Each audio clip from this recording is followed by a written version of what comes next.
Então, nós vamos continuar, temos uma parcela menor, mas eu sempre separo dentro do exame da região cervical, sempre separo o esôfago por causa da importância e da quantidade de alterações de esôfagos que temos e que têm que ser conhecidas, elas têm que ser conhecidas e reconhecidas pelo médico veterinário.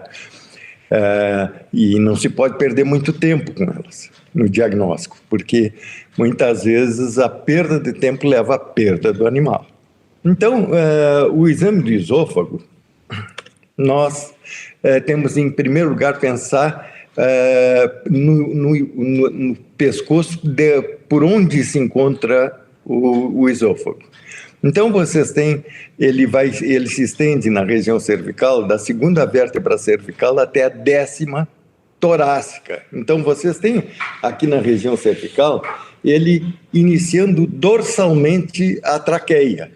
Em seguida, passa para o lado esquerdo. Então, isso nos diz que o exame do esôfago, a inspeção da região do esôfago é pelo lado esquerdo do pescoço, ali no sulco jugular, na região esquerda. Né? Então, no lado esquerdo da traqueia, né? Pelo lado da traqueia,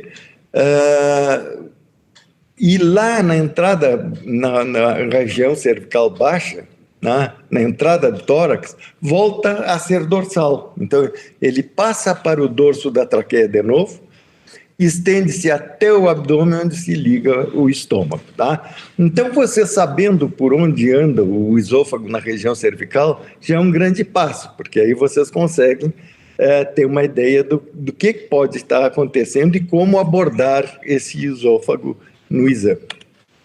Bom, é importante de se ter em vista que não é só o exame regional do esôfago que é importante. Se o esôfago não está bem, o animal não ingere água e não ingere alimento. Então, todo o estado geral do animal, ele está prejudicado. Por isso que a inspeção geral é importante nesses casos. Então, quando há suspeita de alteração esofágica, tem que levar em consideração que o animal sempre vai estar apresentando alterações de ordem geral, inclusive de ordem de comportamento. Tá? Então, isso tudo deve ser levado em consideração. Em seguida, se observa o local por onde passa o esôfago e vê se não há como é que está o volume. Levar em consideração que os aumentos de volume têm algumas lesões, alterações que cursam com aumento de volume do esôfago. E o outro ponto é ver se na região não existem soluções de continuidade, ferimentos de pele. Bom, na palpação, nós vemos, palpando a região, a sensibilidade, e quando há aumento de volume, nós temos que observar a consistência, levando em consideração, por exemplo, um aumento de volume por um flegmão esofágico, ele é flutuante. Por um tumor, ele é tenso. E quando for por conteúdo digestivo, ele é pastoso. Quer dizer, vocês comprimem e fica, ao retirar a compressão do dedo, fica a impressão digital no aumento de volume. Na percussão, a percussão é importante, principalmente quando há divertículos esofágicos que cursem com coleção de gás no seu interior. Então, a percussão aí vai apresentar um aumento de volume, um som timpânico. Os exames complementares, que não são tão complementares assim, nós temos a sondagem, que ela é fundamental. A sondagem esofágica, quando há suspeita de alteração esofágica, não se pode deixar de fazer a sondagem. A sonda, principalmente usando-se sondas de diferentes calibres. e isso é importante para determinar a gravidade da alteração que nós estamos encontrando. A punção, sempre nos aumentos de volume, é importante puncionar o aumento de volume, porque se for um flegmão, vai sair o pus. Se for conteúdo digestivo, claro, vocês vão ter o conteúdo digestivo no material puncionado. Então, isso aí é importante porque vocês já sabem o que pode estar acontecendo. A radiologia, a determinação muitas vezes do local, e a ultrassonografia. Hoje, esses exames aqui no hospital, por exemplo, é rotina. Então, por isso que...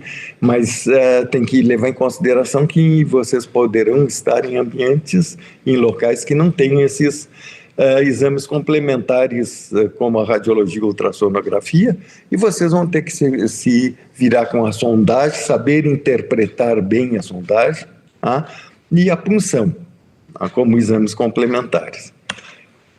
Bom, toda vez que vocês têm suspeita de alteração esofágica, vocês não devem deixar de levar em consideração que esofagopatias são essas, que patologias esofágicas são essas, quais são elas.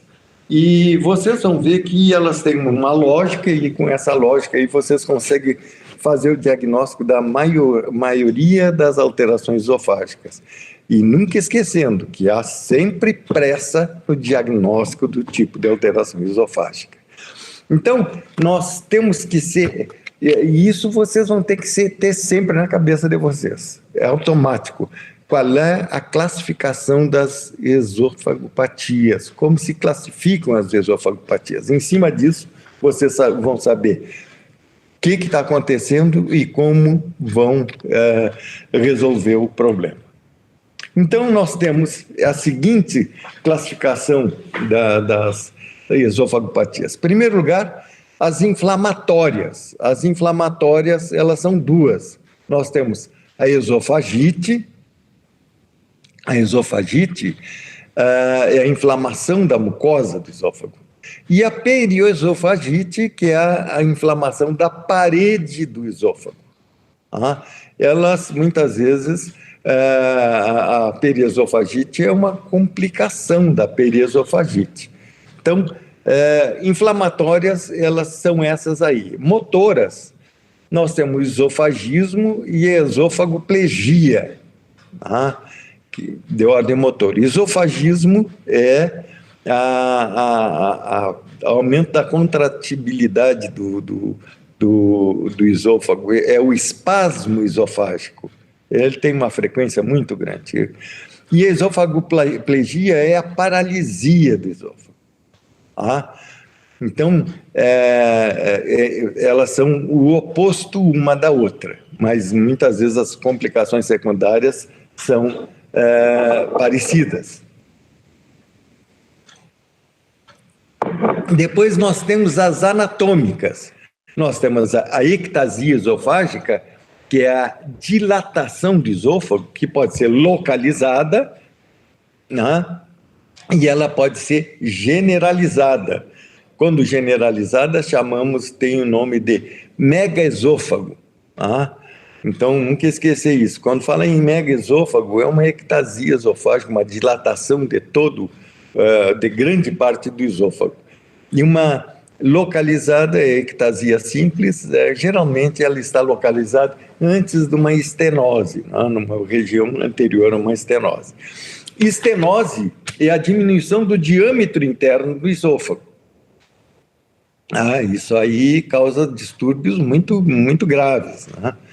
E temos, por último, as diverticuloses. Geralmente são alterações congênitas, e são saculações, que pode ter o fundo de saco tanto em direção à entrada do tórax, como muitas vezes ao oposto, o fundo de saco voltado para a cabeça. E tem as mecânicas. As mecânicas são as obstruções, alterações comuns em grandes animais, as obstruções principalmente por frutas, né? Vocês vão ter em bovinos obstruções por laranja, por manga, mandioca, cana-de-açúcar, e sempre são coisas que exigem uma boa percepção do médico veterinário. E se não, vai acontecer a outra alteração, que é a ruptura esofágica, né? Então, a ruptura é o rompimento da parede do esôfago. Geralmente ela ocorre por mecanismos de tentativas de desobstrução. É comum vocês já chegarem e ter uma obstrução já associada a uma ruptura. Então, vamos falar um pouquinho só sobre cada uma delas, rapidamente, que vocês não têm mais porque vocês já vão estar encontrando, aqueles que estão fazendo estágio principalmente. Então, para ter uma ideia melhor dessas alterações, mas não que seja exigido de vocês agora esse conhecimento, mas só para que vocês tenham uma ideia de quais são essas e o que são. A esofagite, então. A etiologia, a causa dessas esofagites, vocês têm desde objetos pontiagudos, fragmentos ósseos, corpos estranhos, até arames também. Vocês têm os agentes físicos, alimentos químicos, isso aí é muito comum em canis, e agora de novo com o negócio das rações tinham parado, mas as rações agora começaram a ficar muito caras e começaram a se usar de novo a polenta e a quirela, Então, muitas vezes, por causa da pressa, esse alimento é servido muito quente para os animais e produz queimaduras extensas da mucosa do esôfago. Queimaduras por agentes químicos, a soda cáustica, pode acontecer.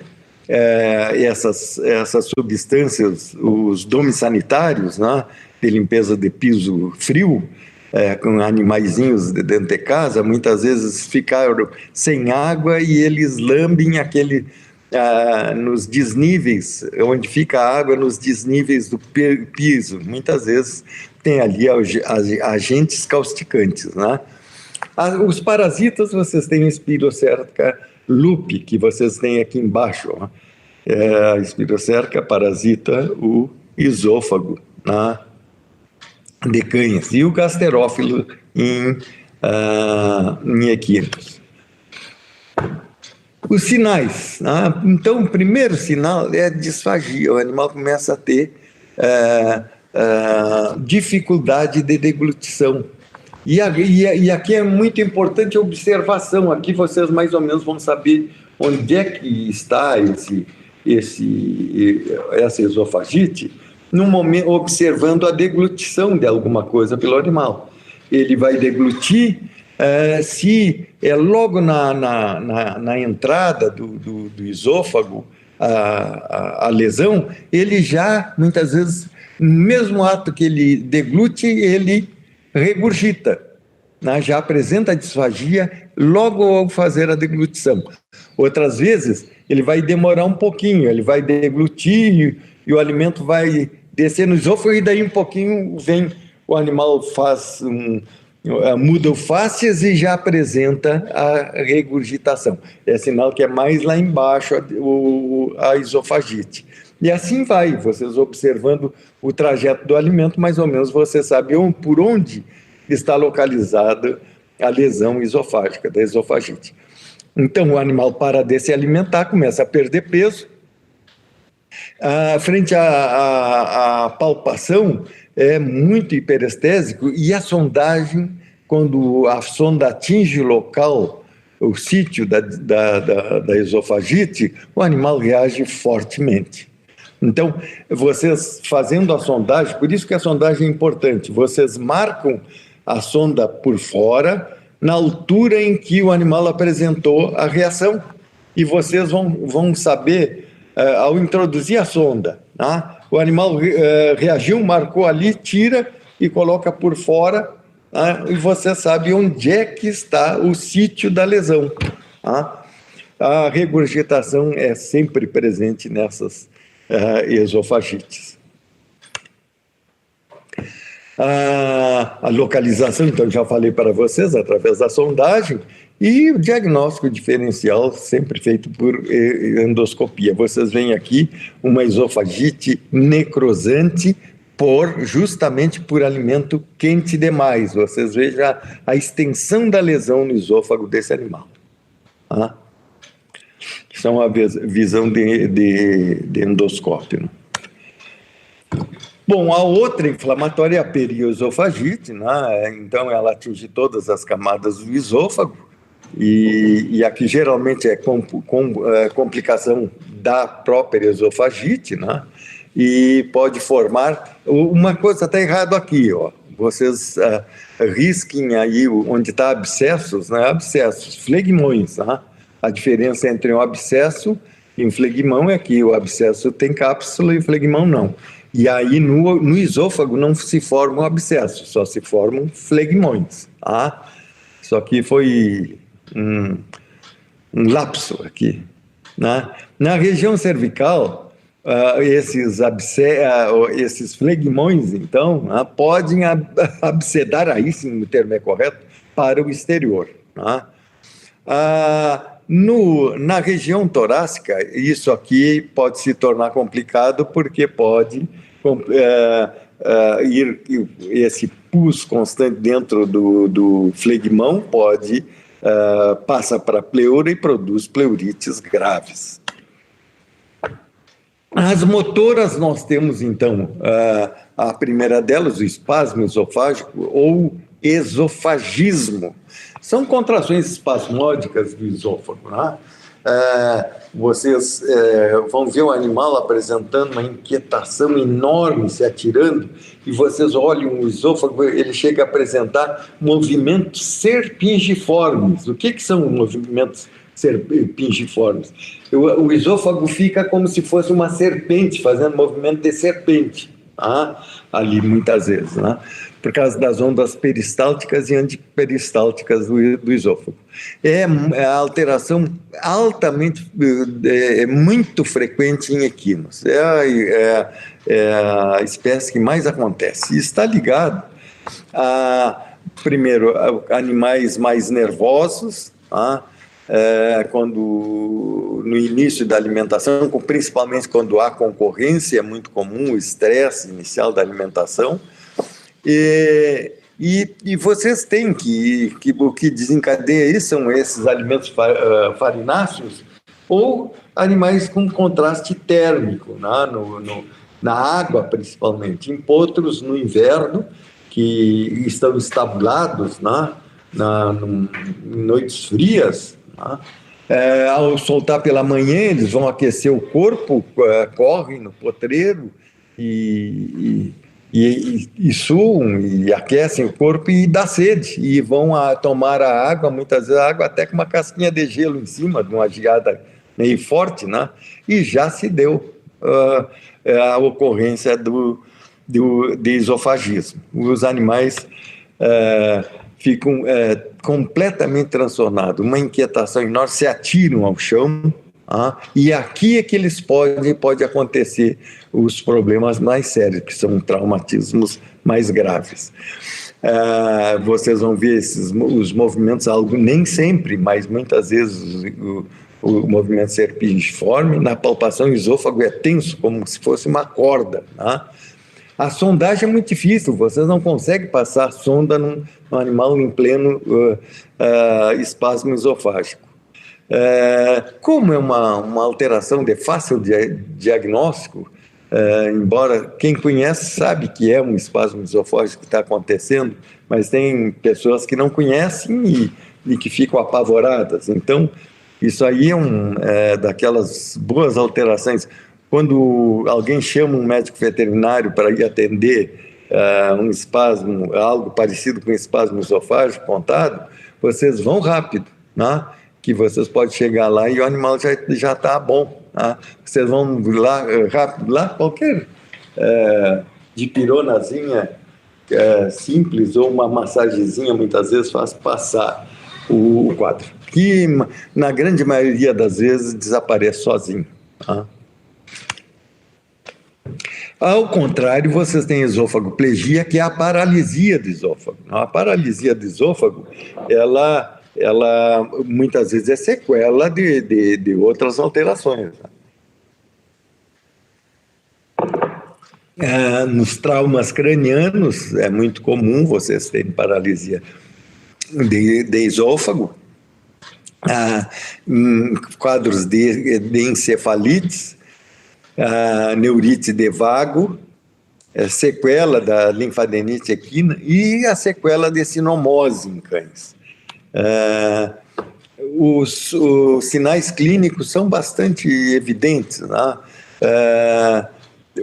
Aqui é frequente parar o conteúdo no esôfago, ter o trânsito muito lento no esôfago e começar a querer fazer falsa via, né? Aí se complica muito a situação. O bolo alimentar, vocês vão ver que ele transita lentamente através do esôfago. Vocês veem ele descer através do esôfago lentamente e muitas vezes se acumula dentro do esôfago. A sondagem, mesmo com sondas que vocês usam, calibres mais grossos, é muito fácil. Tá? Aqui uma coisa aqui que não está aqui, dentro dos sinais clínicos em cães, vocês vão ver uma coisa na paralisia do esôfago, isso é uma coisa muito comum na sequela da sinomose. Vocês já viram galinha tomando água, né? Ela coloca o bico na água, levanta a cabeça e faz aquele movimentozinho, né, com o bico, né, para a água descer por gravidade. O cachorro com paralisia de esôfago, ele tende a apresentar esse quadro. Quando vocês encontrarem e mostrarem para vocês, olha aqui uma coisa diferente aqui, o cachorro toma água como galinha, você sabe que esse cachorro provavelmente ou teve um traumatismo craniano ou teve uma sinomose que levou à paralisia do esôfago. As alterações anatômicas, vocês têm a estenose, que é o estreitamento da luz do esôfago, e tem causas bastante variadas, vai desde cicatrizes cicatriciais pós-cirúrgicas, né? É muito comum, como consequência de esofagites graves, por queimaduras, principalmente, é comum ficar estreitadas, a sequela dessas incisões cirúrgicas por retirada de corpo estranho, muitas vezes não há o cuidado de manter o animal sondado por algumas horas que o animal fique sondado, que a fibrina já se organize ali da cicatriz e não repuxe, porque tem a retração limitada pela sonda, já vai evitar que haja estenose. Quando esse cuidado não é tomado, provavelmente se estabeleçam estenoses. Os tumores, principalmente tumores tanto de parede, no caso de bovinos, né? Carcinoma de esôfago de bovinos, mas também por regiões adjacentes aos esôfagos pode levar a essas estenoses esofágicas. Vocês têm estenoses congênitas, que não são tão comuns, mas acontecem também. Na região torácica, aumento de volume dos linfonódulos mediastínicos pode levar a essas estenoses do esôfago. Outra coisa bastante frequente é a destrocardia, né? A mudança de posição do coração. O vértice cardíaco fica voltado para o lado direito, e nessa torção de posição do coração, diminui, o esôfago passa bem por sobre os vasos da base do coração. Quando o coração muda de posição, ele estreita, né, o trânsito do esôfago naquela região. Como o cão tende geralmente a deglutir fragmentos muito grandes de alimento, é comum aquilo ali, eles terem dificuldades de passar nessa região e aparecerem secundariamente depois a ectasia esofágica.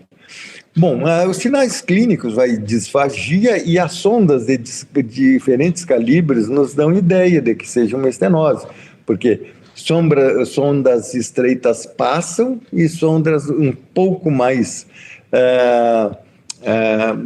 de maior calibre já não conseguem passar pelo mesmo local. Então, vocês, com a sondagem, você sabe exatamente onde está a estenose. Quer dizer, onde uma sonda que vem passando normalmente tranca, ali provavelmente possa estar um local de estenose. Tá? Então, sempre aquele processo, sempre marca o local onde atingiu, olha por fora, vocês sabem exatamente o local da estenose. E vocês têm, claro, onde, nas clínicas, os exames radiológicos e ultrassonográficos para ver essas alterações. Já a ectasia esofágica é geralmente uma secundária estenose, né? Vocês têm uma estenose na porção anterior, imediatamente anterior a estenose, começa a haver uma dificuldade de trânsito de alimento e começa a distender a parede do esôfago naquela região e vai produzindo uma ectasia naquela região. Quando é na região mais lá embaixo, tá? Até ali na região, muitas vezes na região do coração, ou lá por piloro contrátil, né? Isso aí pode produzir um megaesôfago. Tá? Essas de piloro, não, de cárdia, desculpe. Tá? Essa alteração se chama acalásia, vocês têm acalásias de cárdia, de piloro e de válvula iliocecal, isso é cólica, né, que podem acontecer. É comum em recém-nascidos acontecer essa acalásia de cárdia. Tá? Então, o animal não consegue deglutir o leite, está mamando, tá? Mama e começa a devolver. Então, às vezes passa, dá uma relaxadinha, passa e o animal vai sobrevivendo. Tá? São animais de desenvolvimento muito ruim, né? E isso acaba levando à distensão, à ectasia, ao megaesôfago. Né? O acúmulo de alimento no interior do esôfago leva, muitas vezes, ao megaesôfago. O ductos arteriosos persistentes é outra causa. Né? Ele também ali passa a comprimir a passada do esôfago ali pelos vasos da base do coração, como a denstrocardia, como eu já falei.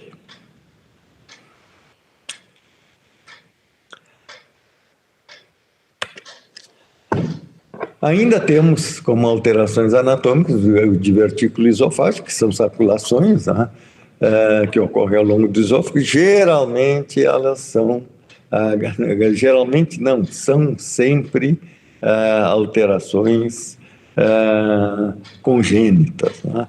Então, são saculações que tem tanto ao longo do esôfago, com a saculação, o fundo de saco voltado lá para o tórax, como o fundo de saco voltado para o coração, para a cabeça.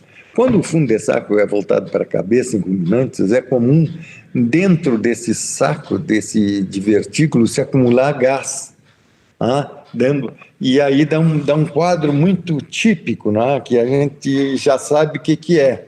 Agora já não tem mais, porque isso aí entrou com uma linhagem de charolês dentro do Brasil, que veio da França, e que hoje já não, bem dizer, não vi mais, que eu via com frequência lá na década de 70, início da década de 80, dizer para vocês que de lá para cá não vi mais divertículo esofágico, e foi provavelmente que essas linhagens de charolês foram eliminadas, né? Então, ficava aquela história que o animal apresentava várias vezes durante o dia, apresentava aumentos exagerados de volume do pescoço, e outras horas desaparecia completamente. Quando tivesse a história, é sinal que entrou gás dentro do divertículo e conteúdo, fermentou, aumentou de volume. Aí os movimentos peristálticos do próprio divertículo, porque ele tem toda a estrutura esofágica, o conteúdo é expulso de dentro do divertículo e desaparece, aumenta de volume. E assim faz várias vezes durante o dia a mesma coisa. Tá? Então, o diagnóstico fica fácil. Hoje vocês já não vão encontrar tanto isso aí. Depois vocês têm as mecânicas, a obstrução esofágica. Essas obstruções esofágicas, elas são muito mais comuns em bovinos, mas elas não são incomuns nas outras espécies, que vai desde cães com elementos inacreditáveis, muitas vezes, fragmentos longos de osso que a gente nem sabe como é que o animal conseguiu deglutir aquilo. Mas acontece. E assim, vários elementos, mas em bovinos nós temos até época do ano para mais acontecer. A época aqui na nossa região, ela acontece em maio, junho, né? Julho já começa a desaparecer, agosto também, mas vocês vão ver que em todos esses meses vocês têm a laranja, né? E isso está associado à pequena propriedade rural, a animais que invadem as quintas. E o que acontece? Em maio, junho, ainda os pés, as laranjas verdes, estão ao alcance da cabeça do bovino. Quando ele estende a cabeça para catar a laranja, ela cai lá no fundo da boca e o reflexo de deglutição faz ele deglutir inteira. E é assim que acontece a obstrução. Quando já lá no mês de julho, agosto, que as laranjas estão maduras, e não existe mais ao alcance dos animais as frutas, eles pegam ela do chão, as que caem da árvore. E aí fica fácil, eles pegam do chão, mastigam e deglutem, por isso que já não acontece mais as obstruções. Lá na região Nordeste, algo muito comum é a obstrução pela manga, né? É muito comum acontecer essas obstruções esofágicas por manga. Mas vocês vão ter também, em bovinos, também na osteofagia, corpos, fragmentos de vértebras causando obstrução esofágica. Vocês vão ver fragmento de mandioca, fragmento de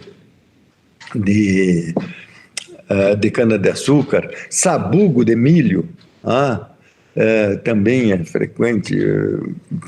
Essa é tão comum que o veterinário que trabalha para essas pequenas propriedades rurais, onde tem essas criações associadas à fruticultura, e geralmente tem o gado de leite ali, nessas cooperativas todas, tem que ter a sonda de tiro, que é a sonda metálica, flexível, com um laço lá na ponta para fazer a retirada desse material obstrutor.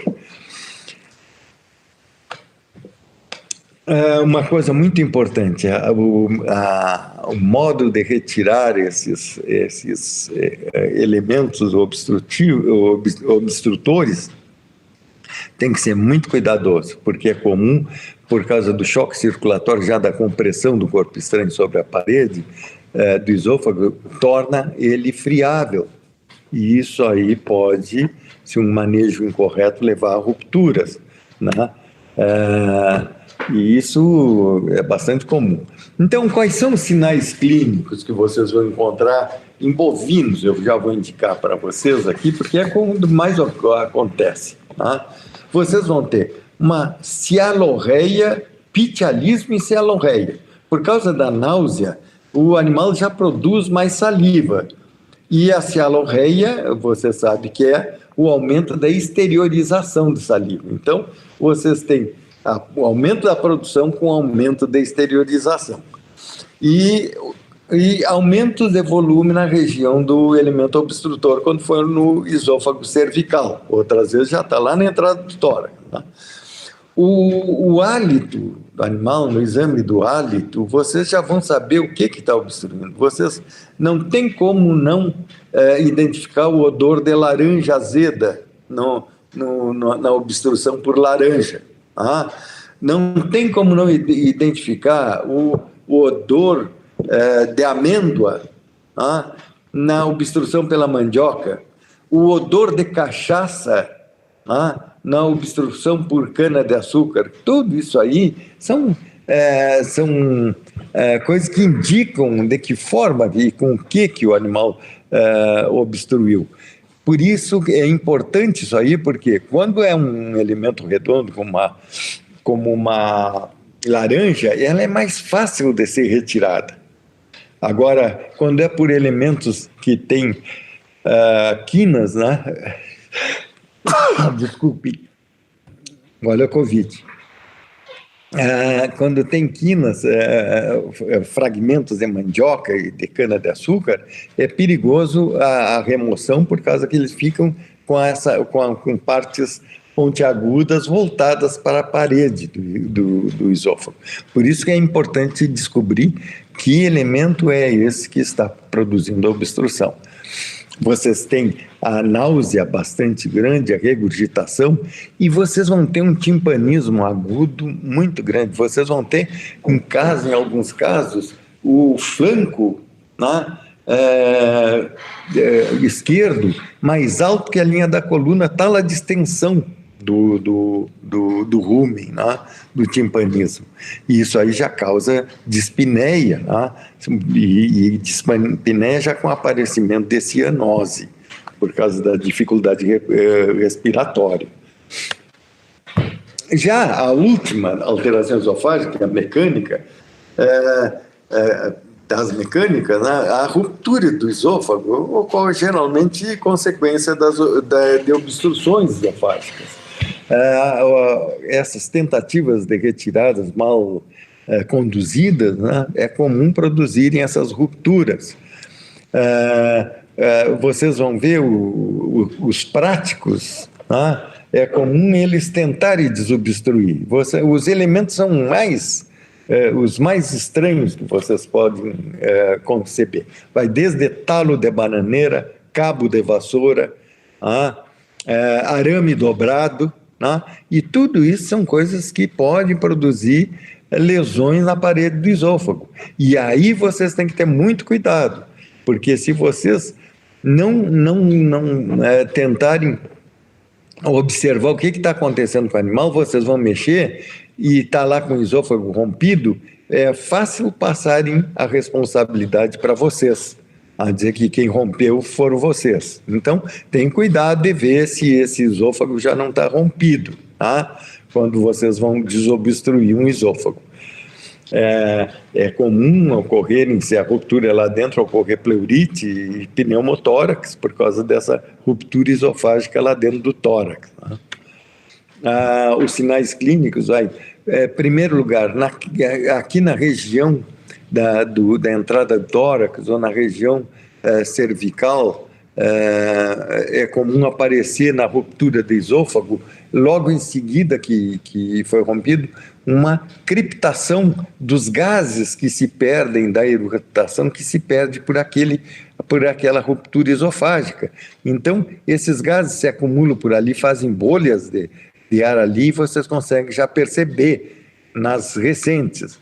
As demais tempo, já vocês vão perceber em toda a região cervical a criptação desses gases por entre os tecidos, e muitas vezes, dependendo do tempo, elas já estão lá na região dorso-lombar, e vocês conseguem sentir essa crepitação em toda essa região. Quando isso acontecer, não mexam nesse animal. Esse animal já está com o esôfago rompido, e o prognóstico geralmente é grave nessas situações. As rupturas externas, essas conseguem ser percebidas e ocorrem por acidentes, né? Acidentes com cercas e outros elementos, né? Já até por perfuração por arma de fogo, já atendi.